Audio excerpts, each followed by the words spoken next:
How to upload files to Google Drive from phone. So that's I'm going to show you guys in this quick video. So let's get started right away.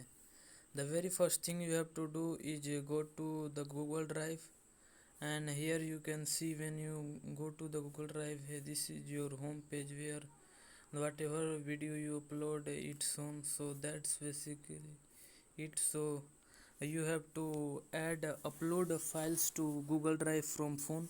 So what you have to do, here you can see in the uh, left, in the right corner you can see plus icon. So click on this and click upload. You have to upload the files. So choose whatever files you want to upload in this.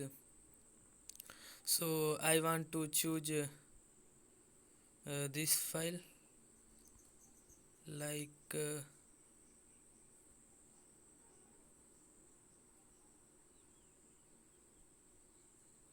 and here you can see it is waiting for Wi-Fi to upload, and it is uploading.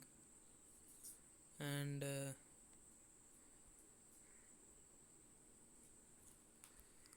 so here you can see after, and here it is uploaded. So that's basically it, how you can upload files to Google Drive from phone, and it works in both Android and iOS. So that's basically it. If you love this type of tech tutorial, subscribe to my channel, and I appreciate if you like, share and comment on this video. Have a good day.